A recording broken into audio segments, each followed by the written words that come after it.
بسم اللہ الرحمن الرحیم۔ محترم حضرات، آپ مسلسل سن رہے ہیں کہ کس طرح پر کچھ لوگ بنگلہ والی مسجد نظام الدین اور مولانا سعد کے خلاف پروپگنڈا کر رہے ہیں۔ دیکھیے، گجرات میں الحمدللہ اس وقت میں نظام الدین جو مشورہ ہو رہا ہے، 700-800 گجرات کے پرانے لوگ ذمہ دار ساتھی جمع ہیں۔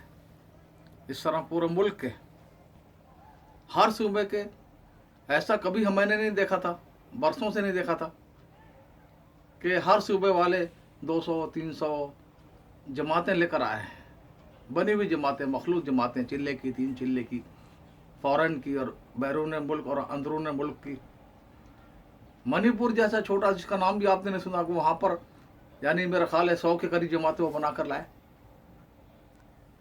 اور اس وقت میں کام مولانا الیاس رحمۃ اللہ فرمایا کرتے تھے کہ یہ تبلیغ کا کام جو ہے، یہ اگر صحیح رخ پر چلا، ابھی تو الف با ہے، تو انشاءاللہ ایک وقت آئے گا کہ لوگ جوگ در جوگ اسلام میں داخل ہوں گے اور اسلام کی طرف آئیں گے دنیا کے قومیں اور ممالک۔ میں محسوس کر رہا تھا گزشتہ 60 سالوں سے دیمک لگے بنی اپنے کی تبلیغ کو۔ باہر کے کیا تھے، اپنے لوگ خارج ہو رہے تھے، غیر مطمئن ہو رہے تھے، شاید مولانا صاحب کے ذریعے سے مولانا الیاس رحمۃ اللہ کی پیشن گوئی پوری ہو اور صحیح رخ پر کام آ جائے۔ اور میں اس کا رخ دیکھ رہا ہوں کہ اب اس وقت میں جس طرح استقبال ہے کام کا پوری دنیا میں اور بھارت میں، انہوں نے بڑی کوشش کی تھی۔ جب انہوں نے پتہ نہیں یہ کس نے شیطانی حربہ عالمی شورا کا لفظ ہی میں پہلے کہہ چکا ہوں، بار بار غلط ہے۔ آج تک 100 سال سے، جب سے نظام الدین مرکز صاحب، نظام الدین میں جو اکابر ہوتے تھے، ان کے جو اہل شورا ہوتے تھے، کام ان کا مشورہ ہوتا تھا، اسی پر پوری دنیا، پاکستان، بنگلہ دیش، سعودی عرب، سب چلتے تھے اسی پر۔ ہاں، یہ اور بات ہے کہ جب ان ملکوں میں جاتے ہیں پڑوس کے، تو وہ لوگ بھی شریک ہو جاتے تھے مشورے میں۔ تو ہمیشہ نظام الدین بنگلہ والی مسجد ہی کی شورا عالمی شورا تھی، دنیا کام اسی پر چل رہا تھا۔ اب کچھ لوگ وہاں پہنچے، بھائی عبدالوہاب دامت برکاتہم کی گویا بیماری اور معذوری سے فائدہ اٹھا کر الٹا سیدھا انہوں نے، اس طرح کبھی نہیں ہوا جس طرح پر یہ عالمی شورا کے نام سے شور مچایا ہوا ہے، اور نہ تاریخ میں اس کا کوئی وجود ہے۔ دور خلافت راشدہ کو آپ دیکھ لیجئے، دور نبوت کا دیکھ لیجئے، ایک آدمی یہ کہا کہ امیر ہوگا 1 گھنٹے کا مشورے کا امیر، مشورے بعد امیر تو ہمیشہ وہ ہوتا ہے۔ جس طرح اللہ کی اطاعت، جس طرح حدیث میں آتا، صحیح فرمایا حضور اکرم صلی اللہ علیہ وسلم نے، جس نے امیر کی اطاعت کی، میری اطاعت کی، جس نے میری اطاعت کی، اللہ کی اطاعت کی۔ جس طرح اللہ کی اطاعت ہمیشہ کے لیے، حضور کی اطاعت ہمیشہ کے لیے، امیر کی اطاعت ہمیشہ کے لیے، تاحیات ہے۔ کوئی گھنٹے بھر کا امیر نہیں ہوتا، اس کے بعد ختم، اس کی عمارت مشورے کے بعد، یا ہفتے 2 ہفتے کا نہیں ہوتا، مہینے 2 مہینے کا نہیں ہوتا۔ یہ کیا ان لوگوں نے کہاں سے ثابت کرتے ہیں؟ یہ کیا ثبوت ہے، دلیل ہے ان کے پاس؟ تو میں عرض کر رہا تھا کہ یہ جو ایک دیمک لگ گئی تھی، اللہ تعالیٰ اس کو صاف کرے گا انشاءاللہ، اور تقریباً ہو رہی ہے بہت تیزی کے ساتھ صفائی اس کی۔ دیکھیے، اہل گجرات جو ہیں، ان لوگوں کا ایک مزاج ہے، علاقائی مزاج، ایک امت بنے کا مزاج ہی نہیں رہا۔ دیکھیے، اردو زبان جو ہے وہ کسی علاقے کی زبان نہیں تھی، اسلام کی زبان تھی، دین کی زبان تھی، مسلمانوں کا رابطے کی زبان تھی۔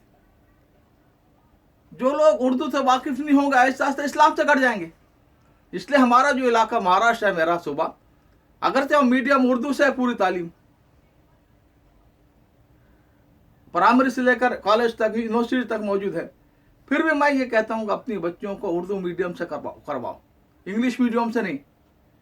کیونکہ اگر اردو پڑھتی رہیں گی تو اسلام کی، دین کی بات ان کے مطالعے میں رہے گی، اسلام پر باقی رہے گی۔ تو اس طرح گجرات ہو یا ہر علاقے والوں کو اردو سے رابطہ مضبوط کرنا پڑے گا اگر اسلام پر اپنی نسلوں کو باقی رکھنا ہے تو۔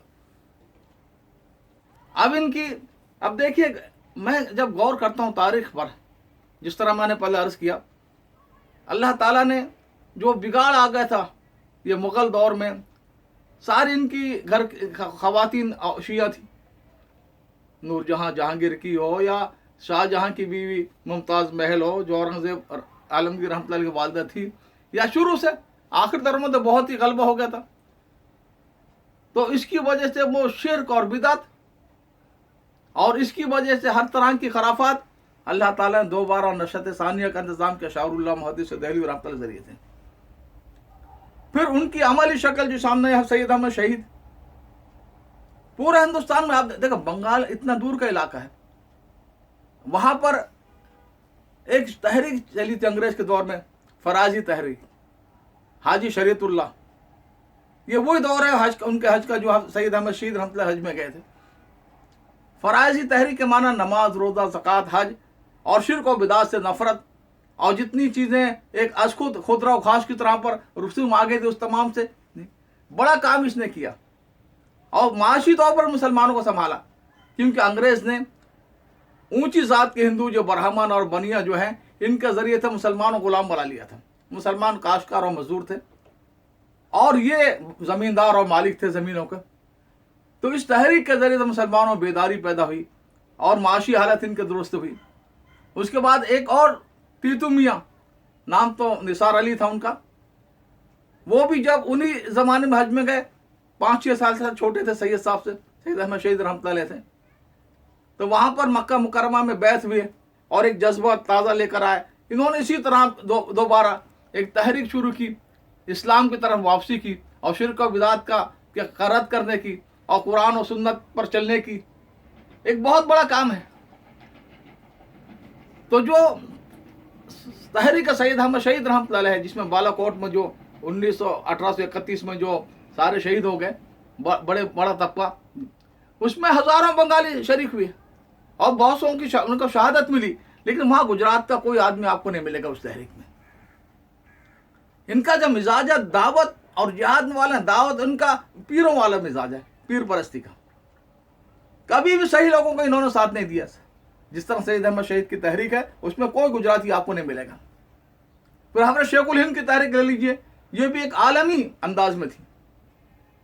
किसी दिन इस पर मैं तफसील से बयान करूंगा किस तरह पर बरतानिया जैसी आलमी सुपर पावर उस दौर की, पूरी दुनिया पर जिसका कब्जा था, जहां सूरत ग्रुप नहीं होता जिसकी सल्तनत में, तो हमारे शेखुल हिंद रहमतुल्लाह ने उसके मुखालिफ जितनी कुव्वतें थी, जर्मनी है, तुर्की है, अफगान है, इन तम को एकजा किया।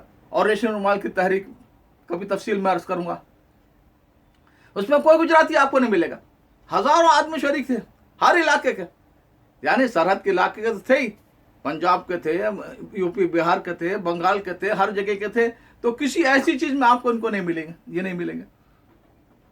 हज़रत मदनी रहमतुल्लाह अगर आखिर उम्र में हज़रत मदनी रहमतुल्लाह जिस काम को अब जो जिंदगी जहां गुजारी है, 10 साल जेल में गुजारी है और जंग आज़ादी की में बहुत बड़ा रोल रहा है और बहुत सारे, उसमें कोई गुजराती आपको नहीं मिलेगा। वो तो आखिर दौर में एक पीर की हैसियत से माना कि हमारे पीर है बस। हर दौर में मैं देखता हूँ, पूरी तारीख का जब जायजा लेता हूँ, आखिर दौर का मुफक्किर इस्लाम हज़रत मौलाना साहब सैयद अबुल हसन नदवी रहमतुल्लाह, जिनका काम मशरिक़ और मगरिब में है, जिनका काम अरब और अजम में है, जो यहाँ की मगरिब की यूनिवर्सिटियों में भी काम है और अरबों के यूनिवर्सिटियों में भी है, जो पूरे आलम के एतबार से फिक्र और फलसफा दिया है, उनका कभी कदर इन गुजरात वालों ने नहीं की। मुझे अच्छी तरह याद है, आज से 22-24 साल पहले 2 मरतबा सफ़र साउथ अफ्रीका को हुए, तो वहाँ पर कुछ वहाँ के उलमा, जो बड़े उलमा, नाम नहीं लेता मैं, मुझे याद है सबके नाम, मजलिसी कहने लगा हम हज़रत मौलाना को दावत दी, हज़रत मौलाना तशरीफ़ लाएंगे आइंदा साल, हम उनको बुलाएंगे यहाँ पर। हज़रत मौलाना की वफ़ात से तकरीबन 12-14 साल पहले की बात है, 12-14 साल पहले की। अब मैंने अर्ज़ किया कि मौलाना कभी आपके पास नहीं आएंगे। हाँ, डॉक्टर सलमान नदवी हमारे करम फरमा दोस्त, मैंने उनको कहा कि डॉक्टर साहब अगर आप किस यूनिवर्सिटी में कोई इस्लामी कोई शोबा शुरू करें, कोई मौलाना शिबली नौमानी या अल्लामा सैयद सलमान नदवी या मौलाना अली मियां के नाम का चेयर या कोई ऐसा काम करें, तो शायद मौलाना उसके लिए आए। क्योंकि इन लोगों को मौलाना देख चुके थे, मौलाना की खुददारी भी थी और मौलाना की बेलौसी भी थी और मौलाना कभी ऐसी बात का इजहार नहीं। लेकिन अब उनके ज़माने में बहुत सारे वाक़ात मिल जाएंगे, सिर्फ एक वाक़ा अर्ज़ करता हूँ मैं। जब आज़ादी के वक्त में मौलाना हिजाज में हज़रत शेख ज़करिया रहमतुल्लाह अलैह ने भेजा था उनको तबलीग के काम की मुआवनत के लिए। तो मौलाना उसी दौर में किताब लिखी थी पैमाज़ा खसरल आलम, जो पूरी दुनिया की मार के किताब और इनकलाबी किताब जिसने रुख बदल दिया। इखवान ने अपनी लाखों की तादाद में, अरबों में छपी, इखवान ने अपने कोर्स में दाखिल किया। तो मौलाना ने साउथ अफ्रीका के हमारे एक ख़ानदान है सिमलक डाभेल का, मियाँ ट्रस्ट के नाम से, बहुत बड़ी ज़मीन है उनकी, 50 मील में जो सोने की कानें भी जिसमें थी, मैंने सुना है। मैं गया हूँ वहाँ पर, इब्राहिम मियाँ थे उस वक्त में, उनका मुलाकात भी की है, उनके पास ठहरा भी हूँ। तो ये उलमा से उनका अच्छा ताल्लुक़ रहा, और ये फ़िक़ह की किताबें और हदीस की किताबें, मुसन्नफ़ अब्दुर रज़्ज़ाक़ है, मुसन्नफ़ इब्न शैबा है, और ऐसी किताबें कई कई जिल्दों में इन्होंने छपवाई है। हज़रत मौलाना अली मियाँ रहमतुल्लाह अलैह ने, वो मियाँ ट्रस्ट के ज़िम्मेदार उस वक्त में जो भी थे, नाम याद नहीं आ रहा मुझे, मक्के में अचानक मुलाकात हो गई उनकी, मौलाना दावत के काम के लिए और अपने काम के लिए वहाँ पर थे। मौलाना अर्ज़ किया कि किताब में लिखी है माज़ा खसरल आलम, कि मुसलमानों का क्या के ज़वाल से दुनिया के इंसानियत का क्या नुकसान हुआ। ये ऐसी किताब है जो छपनी चाहिए और आज की नई नस्ल के लिए बहुत ज़रूरी है, और दुनिया में एक मैसेज और पैगाम जाएगा।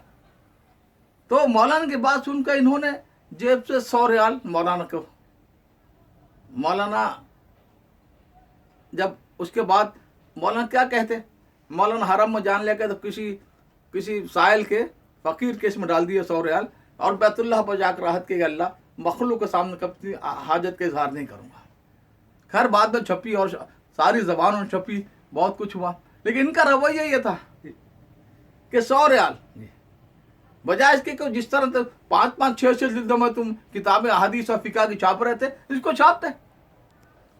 तो ऐसे बहुत सारे ज़ख्म थे मौलाना दिल पर, मुझे पता है। इसलिए मैंने कहा मौलाना कभी नहीं आए। तो किसी सही आदमी की, आज भी जो सही, जो दाई होगा और जो सही उम्मत को पनाह पैदा करेगा, उसके साथ ही नहीं जुड़ेंगे, ये पीरों के गिर्द जमा हो जाएंगे। और किसी अच्छे आदमी के पास गए भी तो उसको वो इलाका ये उनकी नहीं निकलेगी। हज़रत शेख ज़करिया रहमतुल्लाह अलैह एक आलमी शख्सियत थे, उम्मत पढ़ने का मिजाज था, सबके शेख थे पूरी दुनिया के, लेकिन उनके जो दर्जन भर खुलफा हैं, एक आध शायद भरोच को सूरत के हैं, इनका तो इलाका ही है, तो बस अपने इलाके से आगे सोच ही नहीं इन बेचारों की। खैर, तो मैं अर्ज़ कर रहा था कि ये जो सोच है, महदूद सोच, इससे दावत के काम के साथ चल ही नहीं सकते।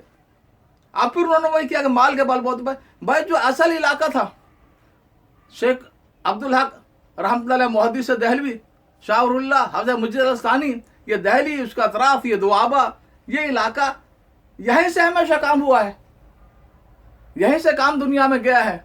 लेकिन अब इन्होंने माल के बलबूते पर इनको ताबे करना शुरू कर दिया कि ये बस माल इनके पास क्या आ गया 19वीं 20वीं सदी में, कि ये समझते हैं सारे हमारे ताबे और हम माल की वजह से सब पर हावी। तो ये सोच ही गलत है कि माल की बुनियाद पर अहले इल्म और अहले तक़वा को ताबे करने की कोशिश की जाए। ठीक है ना।